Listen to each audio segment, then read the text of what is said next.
Hello student, welcome to chemistry class. In today chemistry class we will continue terminology of coordination compound. Student, we are studying the chelating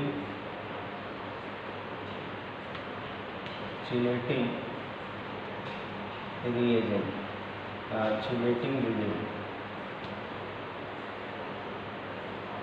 ligands. Before starting the chelating ligand, I will revise the topics we have studied. First, we saw the coordination entities. In coordination entities, I told you that all those elements which are in the square bracket, that is central atom and ligand, these two things, ligand and central atom in square bracket, are known as coordination entity, and this square bracket is known as coordination sphere. Then we saw the central atom. Central atom are the transition element which are surrounded by the neutral or ionic molecules. Okay, that is called ligand. That central metal. Okay, that is central metal. Suppose FeCl6. This one is the ligand, and this one is the central metal. Central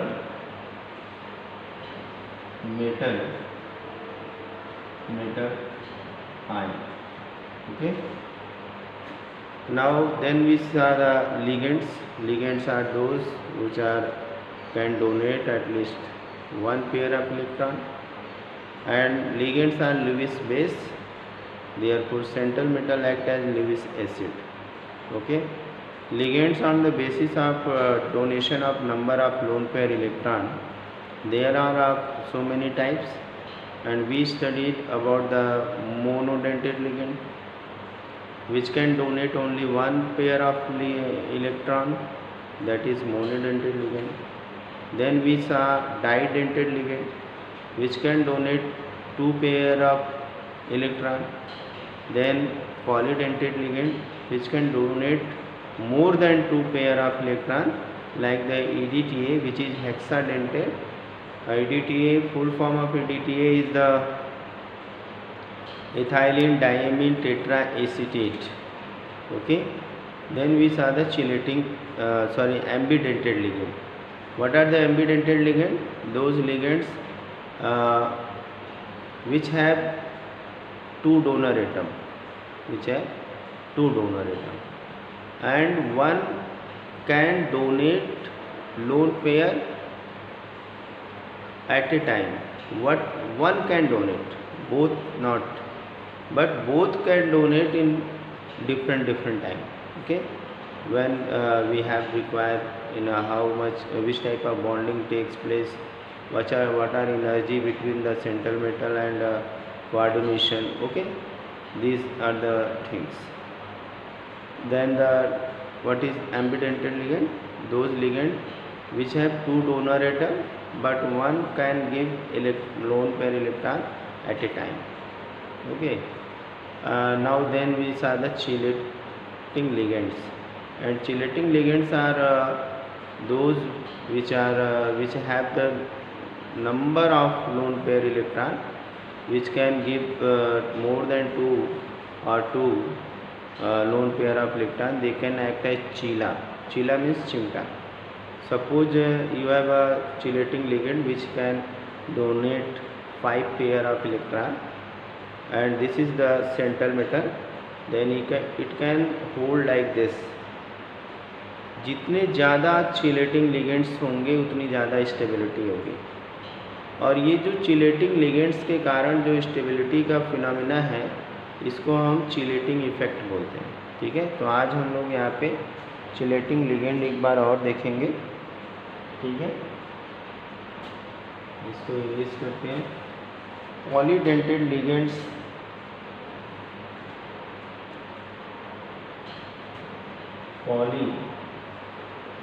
dentate ligands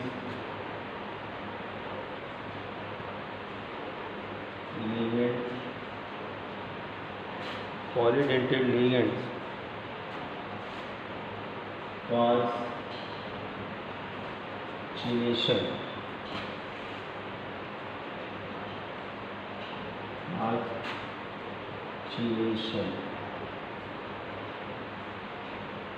or you can write in simple word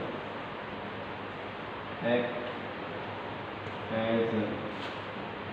as chila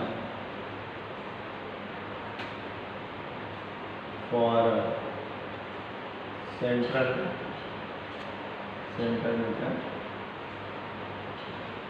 metal ion. Such type of ligands are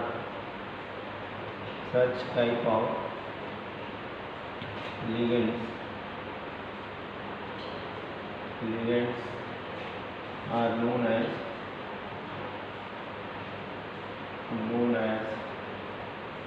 such type of ligands are known as chelating ligands.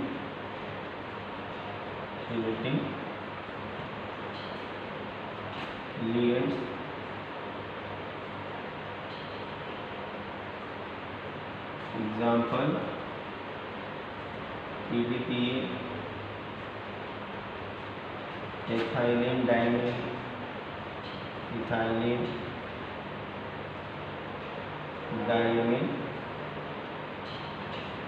amine,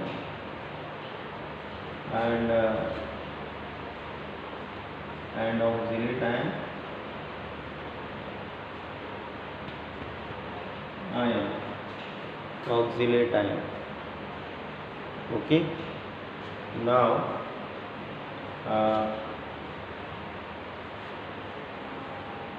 greater the number of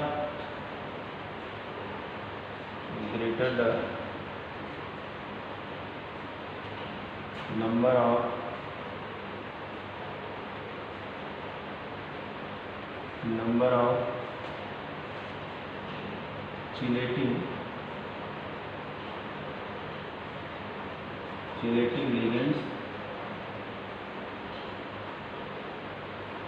ligands more will be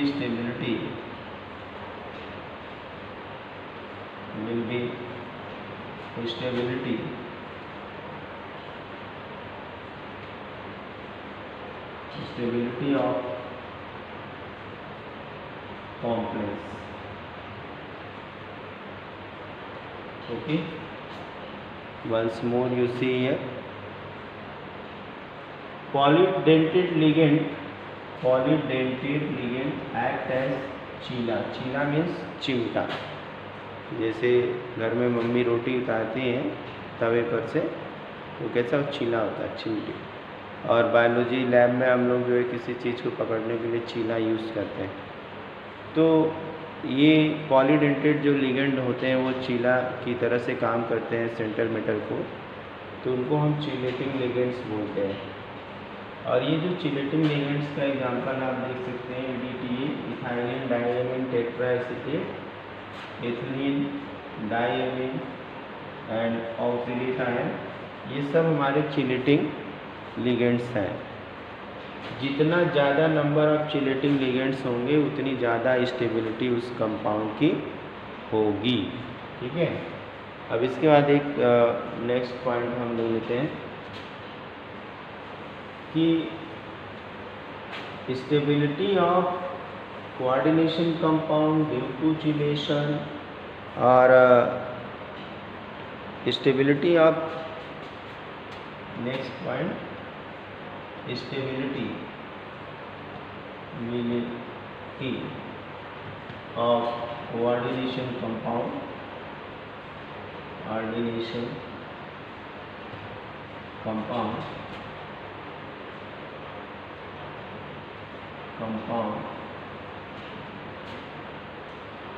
due to chelating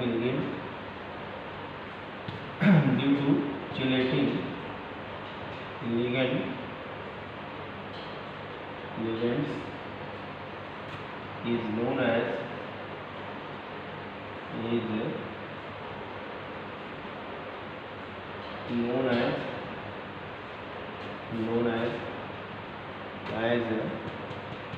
chelating effect.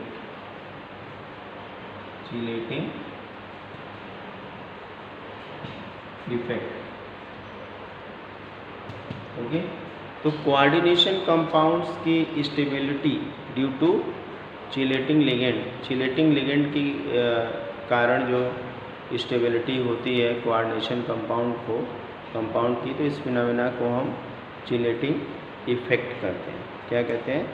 Chelating effect कहते हैं।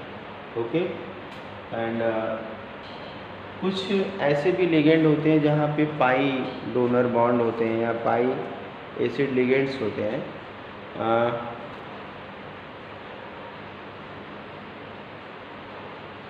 Pi acid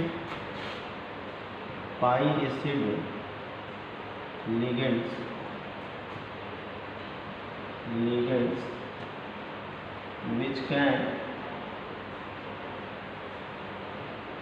which can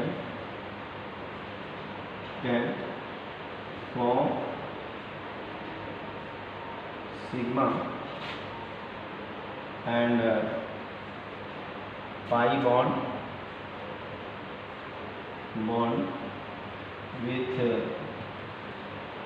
central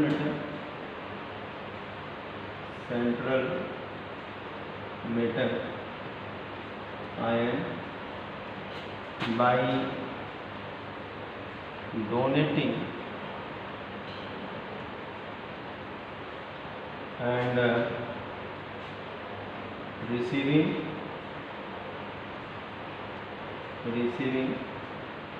electron pair. Okay, note down electron pair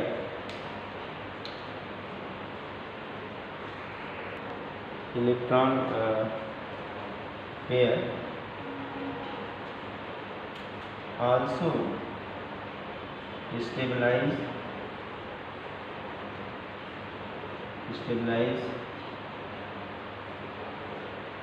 coordination compound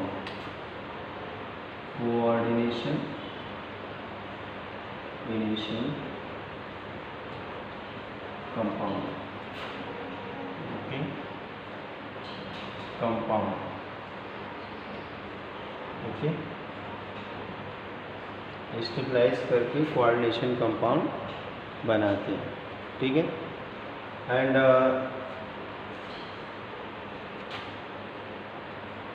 next will see that bonding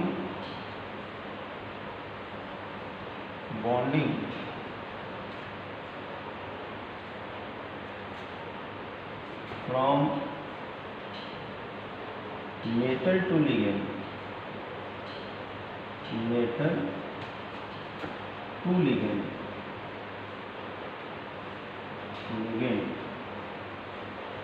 is known as back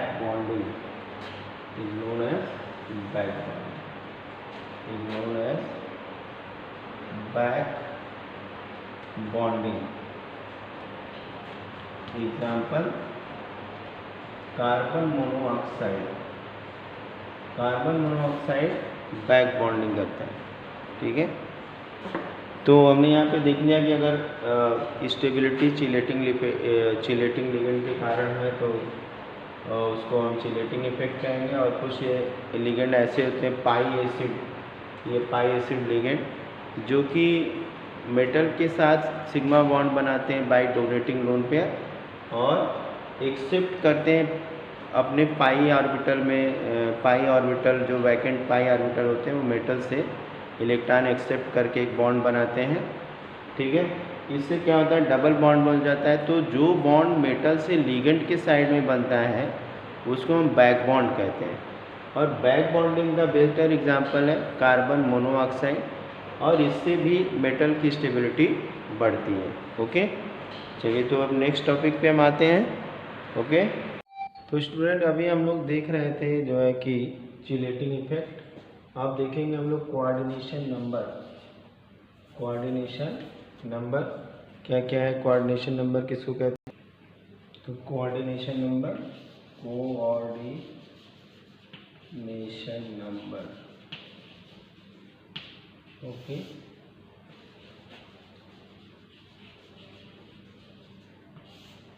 coordination number क्या होता है कि किसी भी central metal से directly कितने लिगेंड जुड़े हुए हैं, ठीक है, कितने कोऑर्डिनेट बॉन्ड बने हुए हैं सेंट्रल मेटल के साथ, उसी को कहते हैं coordination number. It is the number of coordination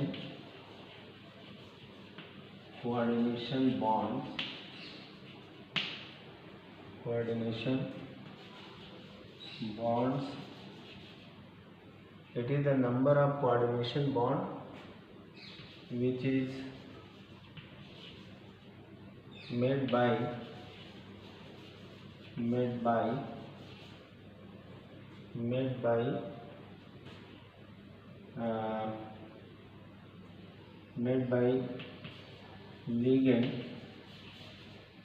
ligand with central metal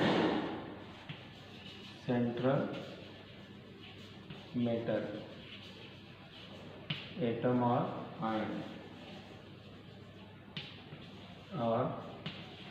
ion, ठीक। कुल कितने बॉन्ड बने हैं ये होता है coordination number, okay.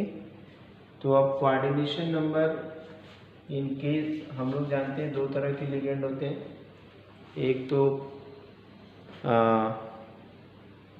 Monodentate ligand होते हैं, एक पॉलीडेंटेड लिगेंड होते हैं।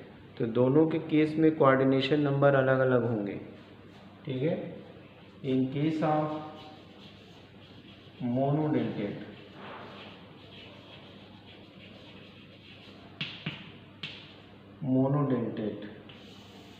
coordination number equal to coordination number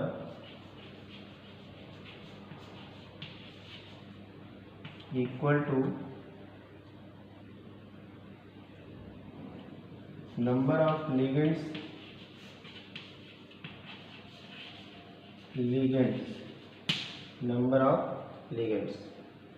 coordination number of ligand के बराबर होता है। जैसे कि अगर इन केस ऑफ हम ये देखें कि प्लैटिनम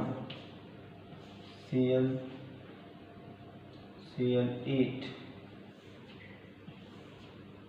and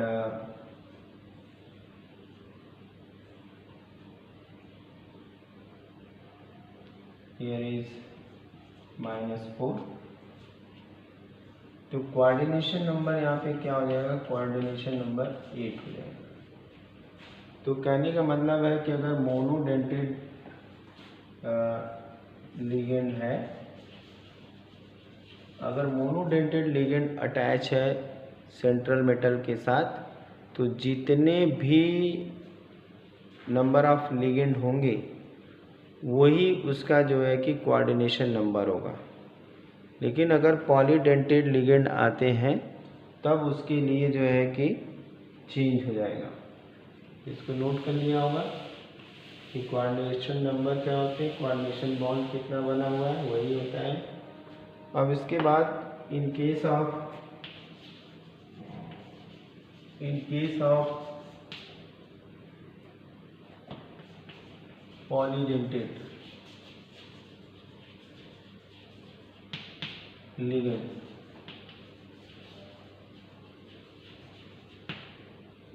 पॉलीडेंटेड लिगेंड के केस में देखेंगे coordination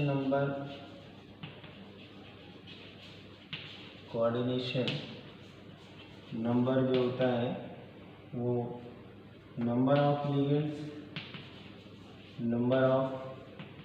ligands into density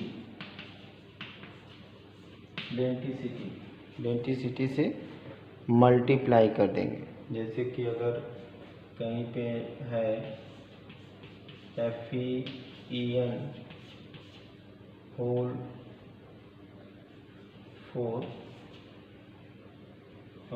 whole 3, okay, और ईयर इज +2। तो अब कोऑर्डिनेशन नंबर यहाँ पता करना है। तो number of ligand 3, denticity 2, EN means ethane ethylene diamine, ethylene डाईएमाइन।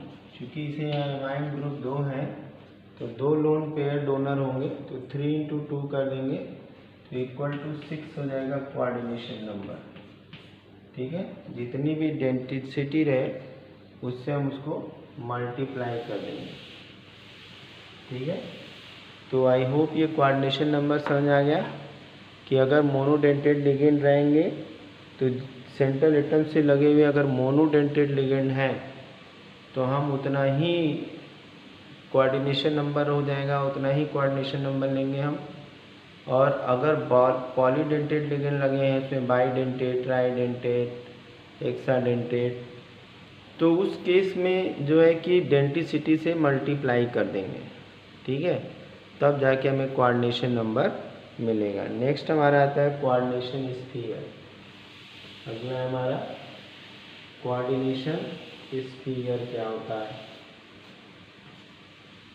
Coordination sphere? Coordination sphere, coordination sphere क्या होता है? कोऑर्डिनेशन स्फीयर मतलब कि लिगेंड सेंट्रल मेटल और जितने लिगेंड अटैच हैं एक स्क्वायर ब्रैकेट के अंदर इनक्लोज होते हैं। Central metal, central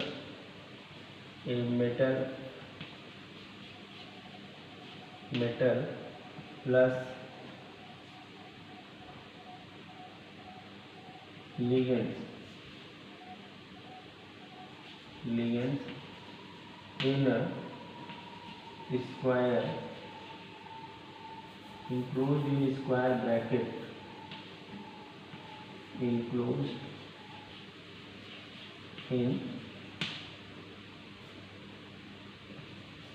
square bracket like this bracket. This square bracket is known as, this square bracket is known as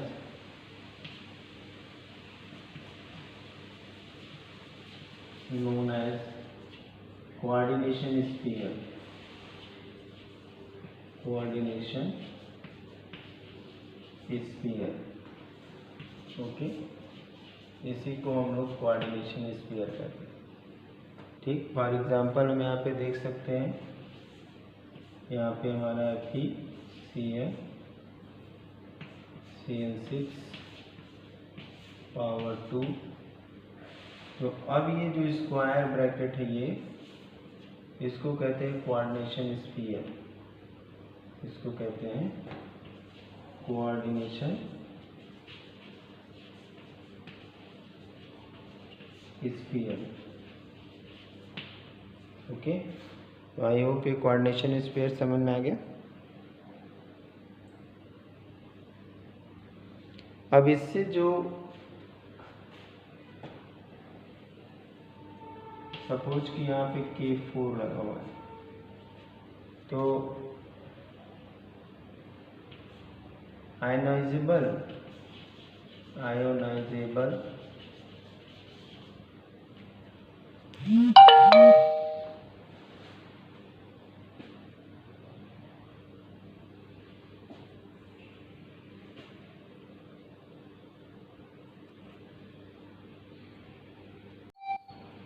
तो यहाँ पे जो ionisable element element attached to coordination sphere